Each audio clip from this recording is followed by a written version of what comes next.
Konnichiwa, and welcome to the 131st podcast of the NC Rowan County Anime Group. My name is Robert Cloud. I'm the co-president of this club. Today, I'm going to try to cover some more anime and also to give you a little bit of some information about myself and also a few upcoming events in Rowan County. But first, let me show you something. I got this photograph. Yeah, I hope you can see this photograph okay. This person, these two children right here, this is my niece and this is my nephew. I'm also my nephew's godfather too. And one of the reasons why I usually try to give ages about what to watch for these animated series is I'm trying to provide a service to also warn parents about, certain materials may not be acceptable for younger viewers. And even if I had my niece and nephew with me, I would be very careful with what they saw and stuff and be very mindful of it because you do not want them, if they can't handle the material, you shouldn't be showing it to them. Okay, this anime series is called, and this is a movie, it's called Akira.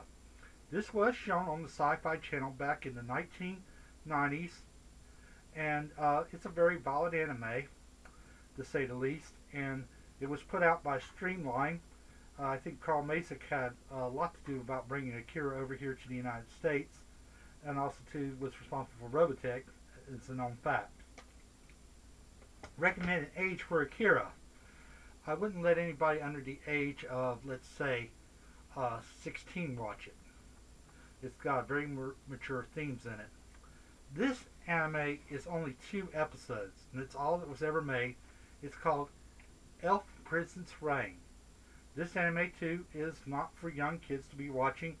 The recommended age on the box says 16 up, and I agree with them. It may have been needing to be up to 18 up.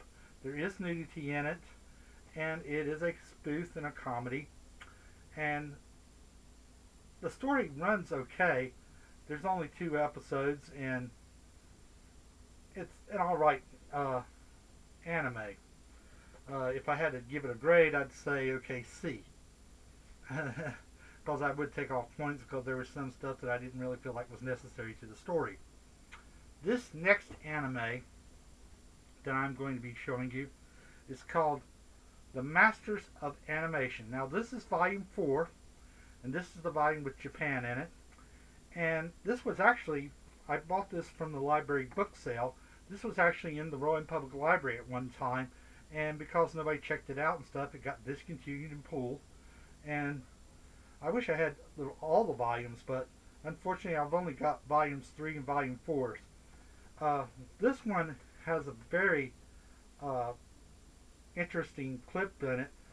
Tezuka, who is the creator of Astro Boy, did this broken down movie, which is hilariously funny. I mean, he when he drew it and stuff, and I had a great time watching that segment. Recommended age for that, oh yes, is let me forget, was hosted by John Huston. I would say probably 9 up for that one, because I really don't think an 8-year-old would really enjoy it. This anime is called Hyperdolls. Now this one is also to a very mature anime. Recommended age for it, I would have to say 16 up. It does have nudity in it. It's a spoof. Especially you have these 2 dolls that are fighting off the bad guys, aliens and stuff. It was put out by Pioneer, which later on became Geneon. But the animation is fair.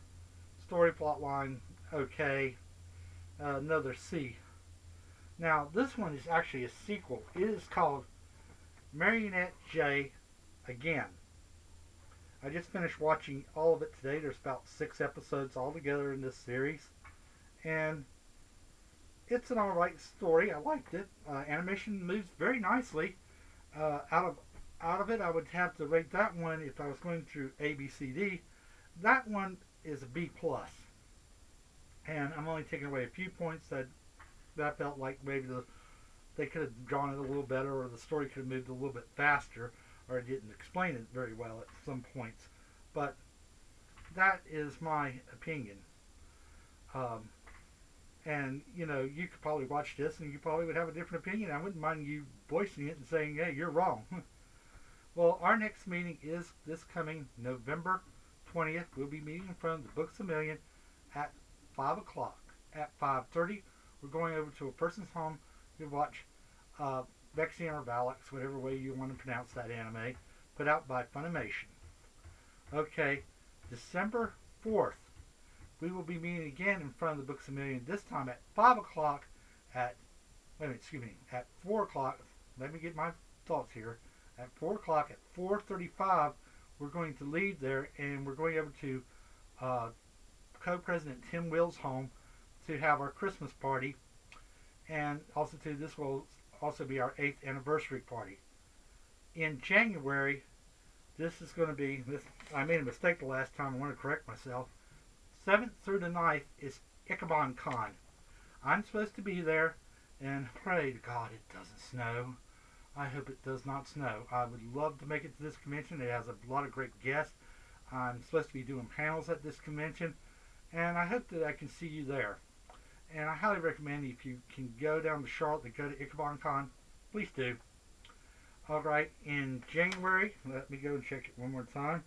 The 15th, we'll be meeting again at the Books a Million at 5 o'clock. At 5:30, we're going over to a person's home to watch, what are we supposed to be watching that month now? The Melody of Oblivion. Okay. Getting old in my old age here. February 24th, I'm turning 50, believe it or not.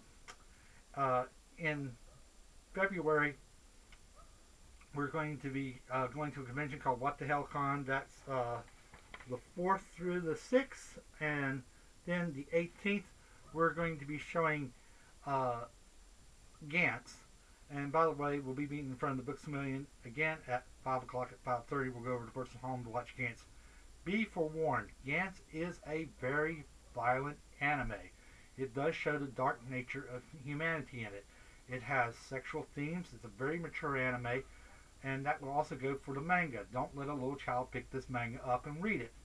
I remember one time recently somebody told me that a library had actually gotten Gantz manga, took it home, and the parent saw the manga, read it a little bit, and got furious and started her own crusade to get all the anime out of the public library. And I can't really blame the person. I blame the people who were running the library for not checking their material up for young viewers. That story is very mature. Well, this is it for now, and I wish you a very good day. Goodbye.